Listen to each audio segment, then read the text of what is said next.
আসসালামু আলাইকুম সুপ্রিয় দর্শক বন্ধুরা, এটা হচ্ছে আমাদের ভাটিতা গ্রামের কৃষি জমির দৃশ্যপট। এখানে নাল কিছু জমি রয়েছে, এখানে চাষাবাদ করা হয়। এদিকে দেখতেই পাচ্ছেন জ্বালা তোলা হচ্ছে, এই জ্বালাগুলোই কিন্তু আবার এই বিলে রোপণ করা হবে।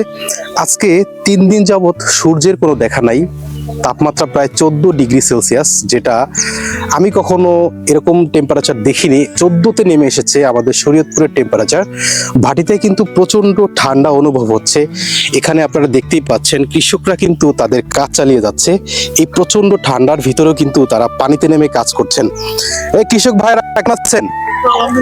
আসেন একটু কথা বলি।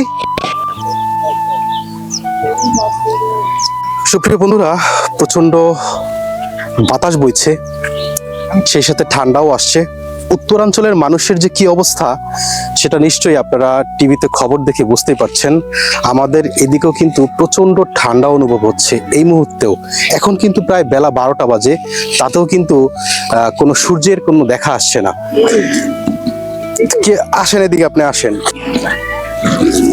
কি অবস্থা আপনার, কেমন আছেন? আলহামদুলিল্লাহ ভালো আছি। এই ঠান্ডা লাগতেছে না আপনার? ঠান্ডা মানি ভাই প্রচুর ঠান্ডা। কি করে ধান লাগাচ্ছেন এই ঠান্ডার ভিতরে? ঠান্ডার ভিতরে লাগাই না লাগাই তো না, মানুষ পাই না, তো মানুষ পাই না, নিজেরই লাগাইতে হইতেছে। মানুষ পান না? এই না, জমি কি ঠান্ডা- আপনাদের নাকি? হ্যাঁ আমাদেরই।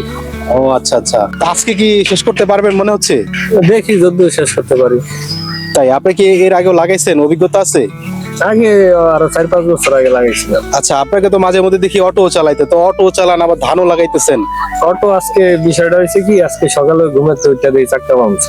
আচ্ছা আচ্ছা, তারপরে আবার গেলাম চাক্কা লিক সারাইতে, ওই জায়গায় লিক সারাই আইলাম, পরে দেখি এলাকার দিকে ঢুকলাম, পরে দিয়ে আরেকটা চাক্কা পাংচার হয়ে গেল। মানে একদিনই 2টা চাক্কা পাঞ্চার হয়ে গেছে। এই জিদ্দে আর কি জ্বালা লাগাইতে না, ভাবতেছেন কি করবো, আজকে দিন তো মাইর করা যাবে না, এমনি মাইর করা যাবে না। সেজন্য জাল লাগাইতেছেন নিজেদের জমিতে। নিজে গড়া নিজেরই লাগে। যাক, অসংখ্য ধন্যবাদ আপনাকে। সুপ্রিয় বন্ধুরা, কৃষকের কথা শুনলেন। আজকে প্রায় 3 দিন পরে রোদ উঠেছে। এই মুহূর্তে আপনারা দেখতেই পাচ্ছেন, স্ক্রিনে হয়তো বুঝতে পারছেন রোদের যে আভাসটি। তো আলহামদুলিল্লাহ, আমাদের এই ভাটিতা গ্রামের কৃষকরা অনেক পরিশ্রমী। তারা অটো চালানোর পাশাপাশিও কৃষিকাজ করে থাকেন। আমাদের ভাটিতাবাসীর জন্য সকলেই দোয়া করবেন। ধন্যবাদ সকলকে।